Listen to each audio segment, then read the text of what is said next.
Hello all, welcome to way to code. इस session में हम सीखेंगे कैसे हम कंडीशनल स्टेटमेंट या डिसीजन मेकिंग जो सिचुएशन आती है वो हम किस तरह से उसको फिक्स करते हैं, कैसे उसको कोडिंग के थ्रू हम एग्जीक्यूट करते हैं। तो आज का टॉपिक है इफ एल्स कंडीशनल स्टेटमेंट। तो रियल लाइफ में भी हमारे पास काफ़ी सारी ऐसी सिचुएशन आती है जब हम सोचते हैं कि क्या हमें करना चाहिए और क्यों करना चाहिए और कब करना चाहिए। तो सेम वे में हम प्रोग्रामिंग लैंग्वेज में जाएं तो हमें कुछ ऐसे ब्लॉक होते हैं, कुछ ऐसे डिसीजन लेने होते हैं जहाँ पे हमें कोड एग्जीक्यूट करने से पहले कुछ कंडीशन को चेक करना होता है। यानी कि अगर कंडीशन चेक होती यानी ट्रू होती है तो हम क्या करते हैं, उस प्रोग्रामिंग के ब्लॉक को हम क्या करते हैं, एग्जीक्यूट करते हैं, अदरवाइज हम नहीं कर पाते उसको। तो यहाँ पे अपन कंडीशनल स्टेटमेंट या डिसीजन मेकिंग की बात करें तो हमारे पास कुछ कंटेंट है। सबसे पहला आता है इफ। तो इफ एक ऐसा ब्लॉक है जहाँ पे अगर कंडीशन मैच होती है तो वो कोड के ब्लॉक को एग्जीक्यूट करता है, अदरवाइज वो प्रोग्राम को टर्मिनेट कर देता है। ठीक है। तो इफ में हम वही कंडीशन यूज करते हैं जो ट्रू है। इफ का ठीक अपोजिट आता है एल्स, यानी कि इफ के अंदर अगर जो चीज ट्रू होती है वही चलती है तो रॉन्ग होती है, उसका आउटपुट हमें नहीं मिल पाता है। तो इफ के साथ अगर हम एल्स स्टेटमेंट लगाते हैं तो क्या होता है कि जो चीज ट्रू होती है वो तो इफ में एग्जीक्यूट होना ही है, लेकिन अगर ट्रू नहीं है तो वो हमें कहाँ से मिलेगा, एल्स पार्ट में मिलेगा। तो चलिए इसका प्रोग्राम बना के देखते हैं। तो मैं इसका न्यू पैकेज बना रहा हूँ। पैकेज का नाम दे दिया मैंने इफ एल्स डेमो। सबसे पहली जो फाइल बना रहा हूँ यहाँ पे मैं वो बना देता हूँ इफ की फाइल। यहाँ पे लिख दिया मैंने इफ डेमो। अब यहाँ पे क्या कर रहा हूँ, मैं एक यूजर से एक नंबर ले लेता हूँ। तो मैं लिख लेता हूँ नंबर इक्वल टू, सबसे पहले लिख लेता हूँ इंटीजर, और इंटीजर के अंदर लिख लेता हूँ मैं इनपुट, क्योंकि मुझे इंटीजर टाइप की चाहिए। यहाँ पे लिख लेता हूँ मैं एंटर द नंबर। अब मुझे क्या करना है, ये नंबर को चेक कराना है कि ये नंबर इवन है या ओड है। तो यहाँ पे देखो पहली कंडीशन जो लगा रहे हैं, हम क्या लगा रहे हैं, सबसे पहली कंडीशन ही लगाऊंगा यहाँ पे मैं इफ कंडीशन। तो मैं यहाँ पे इफ कैसे यूज करते हैं, पहले इसका सेंटेक्स देख लेते हैं। तो इफ का जो सेंटेक्स होता है वो क्या होता है, सबसे पहले हमें इफ एक रिजर्व कीवर्ड है, सबसे पहले हमें लिखना होता है इफ। उसके बाद इसके आगे आती है एक्सप्रेशन। एक्सप्रेशन मतलब जो भी आपका जो कंडीशन है वो होता है। तो यहाँ पे लिख लेता हूँ मैं नंबर। अब मुझे निकालना है इवन और ओड नंबर। तो इवन और ओड नंबर क्या होता है, हम जानते हैं 1 3 5 ये क्या होता है, ओड नंबर होता है। 2 4 6 ये नंबर क्या होता है, इवन नंबर होता है। लेकिन इसका लॉजिक क्या होता है, इसका लॉजिक ये होता है किसी भी नंबर को अगर हम डिवीजन करते हैं 2 से तो उसका मॉड्यूलर क्या आना चाहिए, 0। तो यहाँ पे क्या कर दूंगा, मॉड्यूलर 2 इक्वल इक्वल 0। अगर ऐसा होता है तो मैं प्रिंट करा सकता हूँ, यहाँ पे क्या करा सकता हूँ, नंबर इज इवन। अब इस प्रोग्राम को रन करते हैं। जैसे हम इस प्रोग्राम को रन करेंगे कंसोल में हमें क्या क्या मांगेगा, इनपुट मांगेगा। अगर मैं यहाँ पे 11 देता हूँ तो गाइस देखो ये सबसे पहले नंबर का आएगा, यहाँ पे आएगा, यहाँ पे ये एग्जीक्यूट होगा, ये कंडीशन मैच करवाएगा, ये कंडीशन नहीं हो रही है। अगर नंबर मॉड्यूलर 2 करते तो उसका जो आंसर आ रहा है इक्वल इक्वल 0 नहीं आ रहा है, तो इसने क्या कर दिया, प्रोग्राम को सीधा फिनिश यानी कि टर्मिनेट कर दिया। लेकिन फिर से अगर मैं इस प्रोग्राम को रन करूँ और यहाँ पे लिखूँ मैं 10, तो क्या करेगा, ये प्रोग्राम को एग्जीक्यूट करेगा। तो इफ ब्लॉक कहाँ पे काम आता है, इफ ब्लॉक वही काम आता है जहां पे कंडीशन ट्रू होती है, अदरवाइज ये टर्मिनेट कर देता है। इसका एक और प्रोग्राम देखते हैं गाइस। यहाँ पे मैं क्या कर रहा हूँ, इसको कमेंट मार देता हूँ और यहाँ पे मैं फिर से 3 नंबर ले लेता हूँ। 3 नंबर यूजर एंड से लूंगा। यहाँ पे 3 बार मैं इसको कॉपी कर रहा हूँ। यहाँ पे लिख दूंगा मैं ए, यहाँ पे लिख दूंगा मैं बी, और यहाँ पे लिख दूंगा मैं सी। एंटर ए, एंटर बी और एंटर सी। अब मुझे क्या करना है कि इन तीनों में से सबसे बड़ा नंबर है वो कौन सा निकालना है।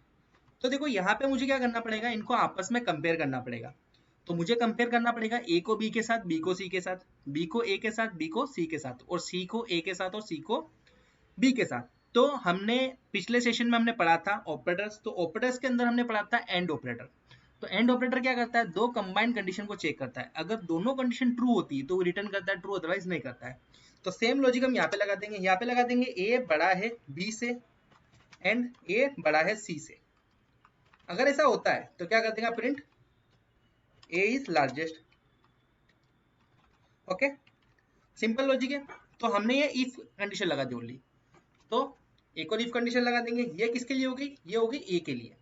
सेकंड में क्या करेंगे अपन, बी बड़ा है किससे, ए से, और बी बड़ा है किससे, सी से।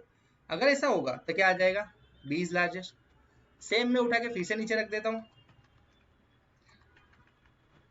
यहाँ पे रख दूंगा मैं सी बड़ा है ए से, और क्या हो जाएगा, सी बड़ा है बी से। अगर ऐसा होता है तो क्या हो जाएगा, सी इज लार्जेस्ट। अब गाइस यहाँ पे ध्यान देने वाली एक और चीज है, जैसे मैं यहाँ पे एंटर करता हूँ कर्सर यहाँ पे आता है, इसको हम बोलते हैं इंटेंट।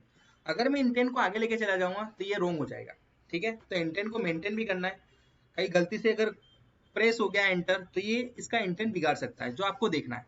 अगर ना हो, देखो मैं इसको रन करूँ, देखो लॉजिक समझ में आ गया होगा, ए बड़ा है बी से, ए बड़ा है सी से। अगर ये कंडीशन मैच होती है तो ये चल जाएगा, वो नीचे नहीं आएगा। अगर ये कंडीशन फॉल्स होती है तो ऑब्वियसली ए बड़ा नहीं अपना। अगर ये कंडीशन मैच होती है, अगर दोनों कंडीशन मैच होती है यहाँ पे, तो ये क्या देगा, बी बड़ा है। अगर ये कंडीशन मैच होती है तो वो नीचे नहीं आएगा। देखो यहाँ पे हम गलती कर रहे थे, हमने बी नहीं लिखा यहाँ पे, तो बी बड़ा है सी से, ठीक है। और यहाँ पे सी बड़ा है ए से और सी बड़ा है बी से। नाउ मैं इस कंडीशन को रन करता हूँ यहाँ पे, तो ये मुझसे सबसे पहले क्या मांगेगा, 3 नंबर मांगेगा। मैंने दे दिया 30, 10, 20। क्या आना चाहिए, ए इज लार्जेस्ट। सो हमें एकदम एक्यूरेट आंसर मिल गया। तो ये होता है इफ स्टेटमेंट। सेकंड जो होता है वो होता है इफ के साथ एल्स स्टेटमेंट। तो मैं नई फाइल बना देता हूँ, if else demo. If else को समझने के लिए मैं सेम इफ वाला ही लॉजिक यहाँ से ले रहा हूँ, एज इट इज मैंने यहाँ पे रख दिया। यहाँ पे देखो वही चीज हमें मिल रही थी अगर ट्रू होता तो ही। अगर यहाँ पे ट्रू नहीं है, फॉल्स है, तो क्या होगा, तो यहाँ पे मैं प्रिंट करा देता हूँ। क्या करा देता हूँ, नंबर इज ओड। अब इसको मैं रन करता हूँ यहाँ पे, और रन करने के बाद मैं यहाँ पे करता हूँ 11। तो हमें पता है 11 एक ओड नंबर है। जैसे एंटर करूंगा, ये सबसे पहले इफ में जाएगा, इफ में कंडीशन मैच नहीं हो रही तो ये रिटर्न करेगा फॉल्स। तो एल्स वाला पार्ट क्या करेगा, उस पार्ट को एग्जीक्यूट कर देगा। तो ये होता है इफ के साथ एल्स। इसके बाद आता है गाइस इफ के साथ एल्स इफ। एलिफ, एलिफ क्या करता है, एलिफ स्टेटमेंट क्या करता है, ये एनेबल करता है check multiple condition and execute the specific block of the statement depending upon the true condition among them.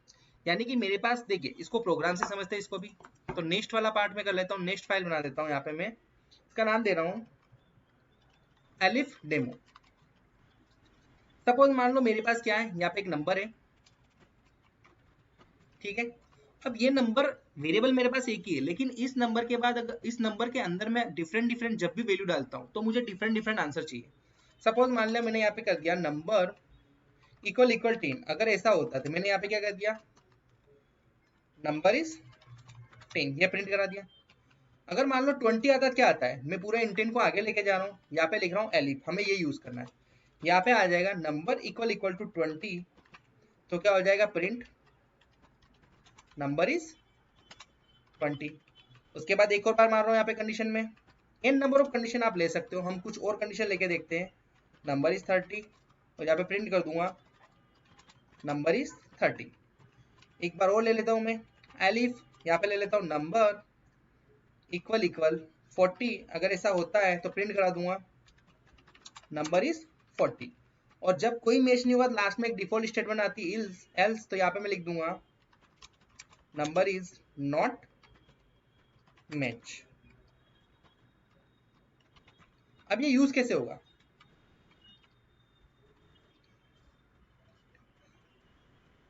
इसका मीनिंग ये होता है कि गाइस सबसे पहले नंबर आएगा यहाँ पे, ये कंडीशन चेक करेगा। अगर कंडीशन यानी कि 10 नंबर आता है, 10 10, तो ये यहीं पे आंसर दे देगा, ये नीचे नहीं आएगा, टर्मिनेट कर देगा। अगर यहाँ पे कंडीशन मैच नहीं होती है, यहाँ पे आएगा, सेम यही चेक करेगा। अगर यहाँ पे कंडीशन मैच हुई, ठीक, वरना वो नीचे आ जाएगा। जहाँ पे कंडीशन मैच होती है उस पार्ट को एग्जीक्यूट करेगा, बाकी को टर्मिनेट कर देगा। और अगर कोई भी इसमें से मैच नहीं हुआ तो बाय डिफॉल्ट क्या आएगा, यहाँ पे एल्स पार्ट आएगा। अब नाउ इसको रन करते हैं। तो सबसे पहले मैं डाल देता हूँ यहाँ पे 100। तो क्या हो गया, नंबर इज नॉट मैच। हमने स्पेलिंग मिस्टेक की यहाँ पे, नंबर इज नॉट मैच। तो यहाँ पे क्या हो रहा है, जैसे ही मैं 100 डाल रहा हूँ क्या आ रहा है, नंबर इज नॉट मैच आ रहा है।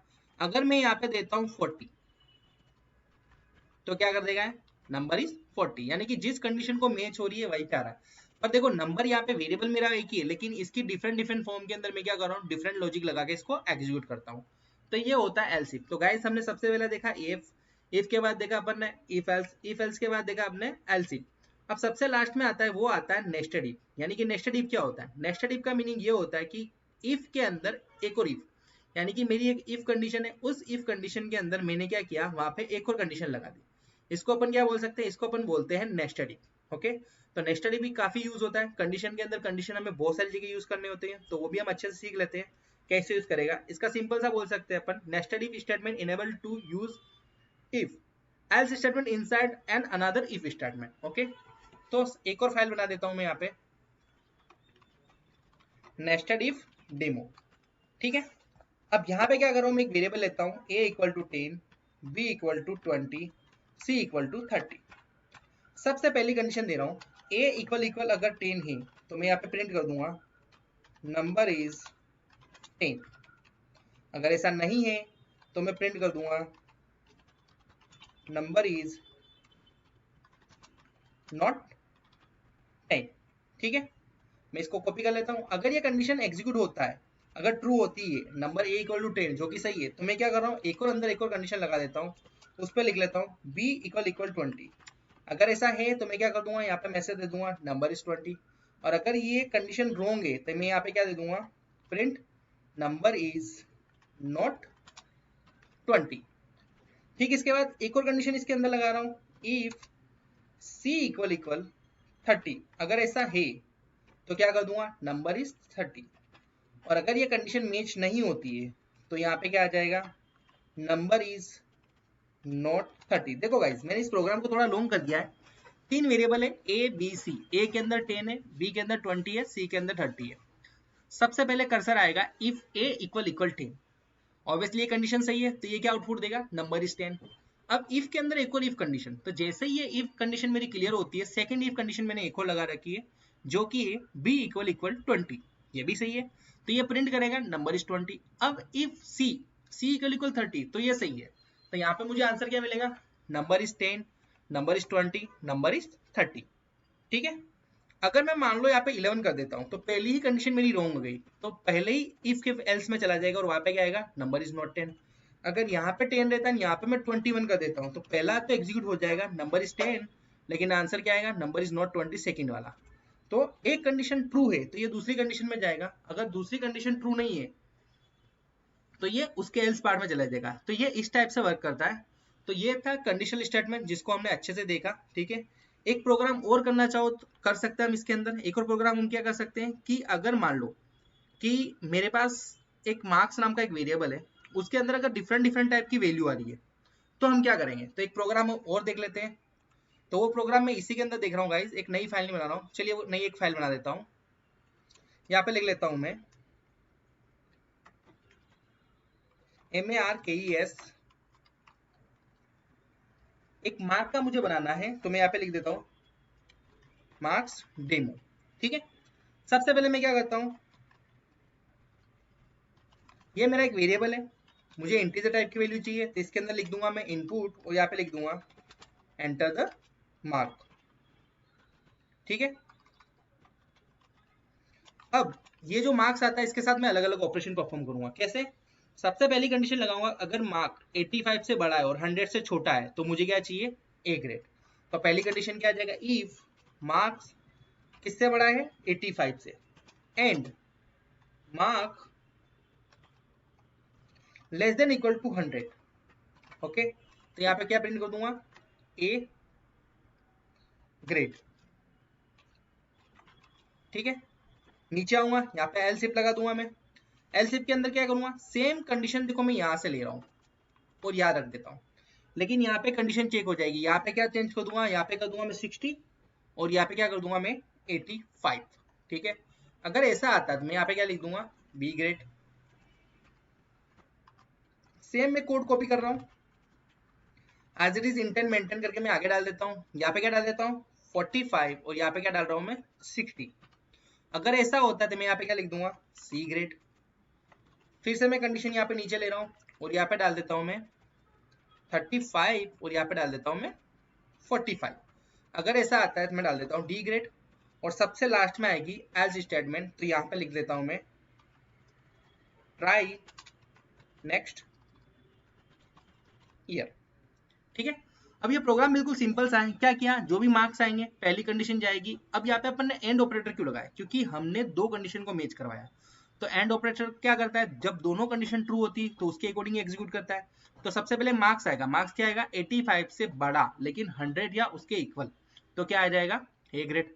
ठीक, दूसरी अपन ने क्या लगाई, 60 से बड़ा लेकिन 85 या 85 से नीचे, तो क्या आ जाएगा, बी ग्रेड। फिर हमने तीसरी लगाई 45 60, फिर हमने लगाया 35 45। आप इसको और भी अच्छी तरह से मैनेज कर सकते हो, मैंने जस्ट सिंपल प्रोग्राम समझाने का ट्राई किया है ना। अगर मैं रन करता हूँ, रन करके मैं यहाँ पे डालता हूँ 34, तो आंसर क्या मिलना चाहिए मुझे, ट्राई नेक्स्ट ईयर। अगर मैं यहाँ पे डालता हूँ 86, तो आंसर क्या मिलना चाहिए मुझे, ए ग्रेड।